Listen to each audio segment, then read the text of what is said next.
Hello everyone, welcome back to my channel. Monti রান্নাঘরে আরেকটি নতুন রেসিপি দেখার জন্য তোমাদের ওয়েলকাম জানাচ্ছি। আজকে আমি তৈরি করব বোবা কোল্ড ড্রিঙ্কস। আর এই গরম যা পড়েছে, এই গরমে কিন্তু খালি ঠান্ডা কিছু খেতে ইচ্ছে করে। তার জন্যই কিন্তু আমি এই রেসিপিটি তৈরি করে নিয়েছি। রেসিপিটি বানানোর জন্য প্রথমেই আমি একটি মিক্সিং জারের মধ্যে নিয়ে নেব 1 কাপ মতো সাবুদানা। আর দেখো, যেটি একটু মোটা ধরনের সাবুদানা পাওয়া যায়, আমি কিন্তু সেটি ব্যবহার করেছি। একটা ছোট সাইজের পাওয়া যায় আর একটু বড় সাইজের পাওয়া যায়। এখানে বড় সাইজের সাবুটাই তোমরা নেওয়ার চেষ্টা করবে। সাবুটাকে ভালোভাবে গুঁড়ো করে নিয়ে তারপর একটি পাত্রের মধ্যে কিন্তু এটিকে ঢেলে নেব। এবার এক এক করে এর মধ্যে দিয়ে দেব 2 টেবিল স্পুন মতো চিনি গুঁড়ো। এখানে গুঁড়ো চিনিটাই কিন্তু ইউজ করবে, কারণ দানা চিনি নিলে সেটি কিন্তু ভালোভাবে মিশবে না।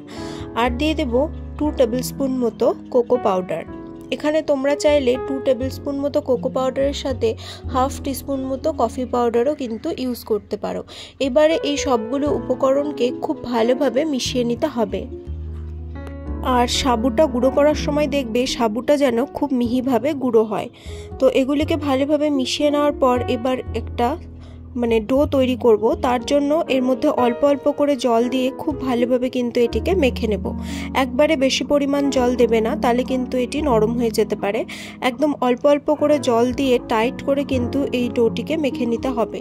যতক্ষণ পর্যন্ত না এটি শক্ত হয়ে আসছে বা টাইট হয়ে আসছে, ততক্ষণ পর্যন্ত কিন্তু চেপে চেপে এটিকে মেখে নেবে। এখানে 1 কাপ পরিমাণ সাবু গুঁড়ো মাখতে কিন্তু আমার প্রায় হাফ কাপেরও কম জল লেগেছে। তোমরা তোমাদের পরিমাণ মতো জল দিয়ে কিন্তু এটিকে মেখে নেবে।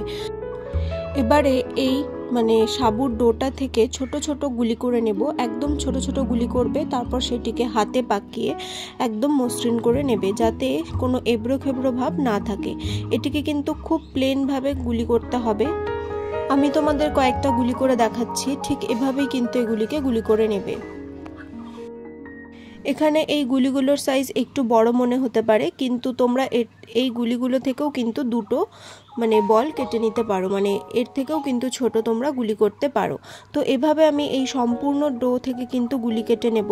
আগে সবগুলো গুলি করে নিই, তারপর তোমাদেরকে দেখাচ্ছি।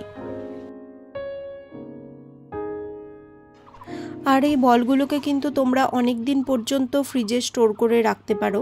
এইভাবে গুলি করে নিয়ে তারপর একটা কন্টেনারের মধ্যে রেখে তার মুখ বন্ধ করে কিন্তু তোমরা ডিপ ফ্রিজে এটিকে রেখে দিতে পারো। এটি কিন্তু অনেক দিন পর্যন্ত স্টোর করে রাখা যায়। তো দেখো, এখানে আমার কতগুলো বল তৈরি হয়েছে সেই 1 কাপ সাবুদানা দিয়ে। এবার এর 50% কিন্তু আমি এখন কুক করব, আর বাকিটা কিন্তু কন্টেনারে ভরে আমি কিন্তু ডিপ ফ্রিজে স্টোর করে নেব। তো এবার চলো বাকি প্রসেসে যাওয়া যাক। তার জন্য একটি কড়াইয়ের মধ্যে আমি কিছুটা পরিমাণ গরম জল করে নিয়েছি। জলটা যখন এরম বুদবুদ হয়ে আসবে বা হালকা ফুটে আসবে, তখন এই সাবুদানার বলগুলিকে এর মধ্যে দিয়ে দেবো। আর হাই ফ্লেমে কিন্তু এটিকে ফুটিয়ে নিতে হবে। আর এই বলগুলোকে দেওয়ার পর কিন্তু এগুলিকে বেশি নাড়াচাড়া করবে না, তাহলে কিন্তু এগুলো ভেঙে যেতে পারে। কিছুক্ষণ এভাবেই রেখে দেবে। তারপর যখন এই বলগুলো তৈরি হয়ে যাবে বা সেদ্ধ হয়ে যাবে, তখন কিন্তু একাই এগুলো ভেসে ওপরে উঠে আসবে। দেখো, এই বলগুলো কিন্তু একদম তৈরি হয়ে গেছে। আর এগুলো কিন্তু যেরকম রসগোল্লা হয় সেরকম কিন্তু ওপরে ভেসে উঠেছে। এবারে এই জল থেকে কিন্তু এগুলোকে ছেঁকে নেব খুব ভালোভাবে।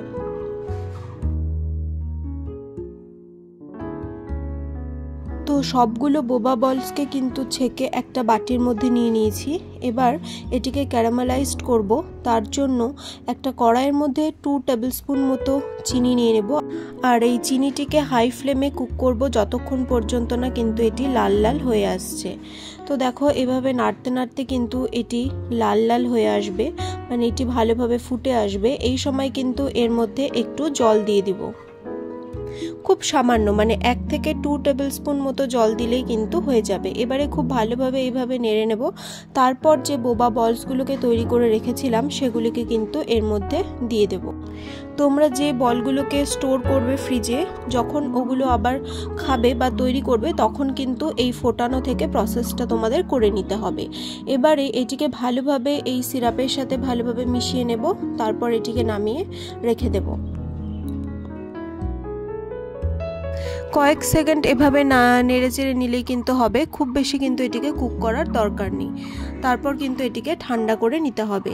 আর এটি নামানোর পর আমি ব্ল্যাক কফি তৈরি করে নিচ্ছি। তার জন্য 1 কাপ জলের মধ্যে আমি 1 টেবিল স্পুন মতো কফি পাউডার দিয়ে দিয়েছি। আর আমি এটি সুগারলেস করব, সেই জন্য কোনো চিনি ইউজ করলাম না।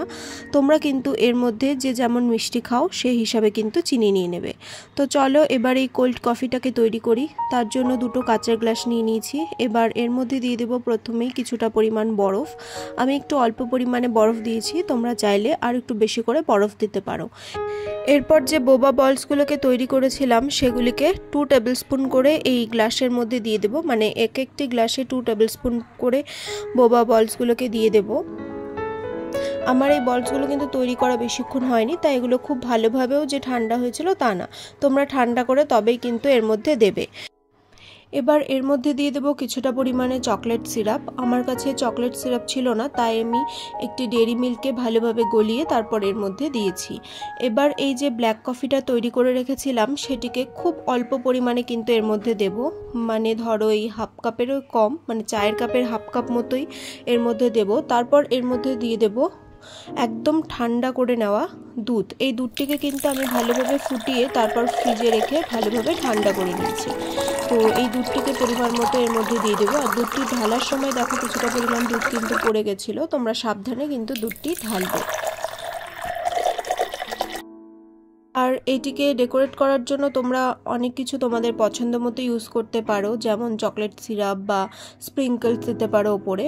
বাট আমি এর মধ্যে কিন্তু খালি দিয়েছিলাম কোকো পাউডার। হালকা কোকো পাউডার ছড়িয়েই কিন্তু আমি এটিকে সার্ভ করেছিলাম। আর এটি কিন্তু খেতে খুবই দুর্দান্ত হয়েছিল। তাহলে বন্ধুরা, এই বোবা কোল্ড কফিটি কিন্তু একদম তৈরি হয়ে গেল। তোমরা যদি এমন কোল্ড কফি তৈরি করতে চাও তাহলে অবশ্যই বাড়িতে একবার ট্রাই করবে। আশা করছি কিন্তু তোমাদের এটি খেতে খুবই ভালো লাগবে। আর এই গরমের মধ্যে কিন্তু এরকম যদি কোল্ড কফি খাওয়া যায় তাহলে কিন্তু মন প্রাণ দুটোই জুড়িয়ে যায়। তো আমার এই রেসিপিটি যদি তোমাদের ভালো লাগে অবশ্যই এটিকে ট্রাই করবে। আর ভিডিওটি লাইক করবে, শেয়ার করবে এবং চ্যানেলটিকে সাবস্ক্রাইব করে পাশে থাকবে। আর আরও নতুন নতুন রেসিপি পাওয়ার জন্য অবশ্যই বেল আইকনটিকে প্রেস করে রাখবে। আজ তবে চলি, দেখা হবে অন্য কোনো রেসিপি নিয়ে। Thank you.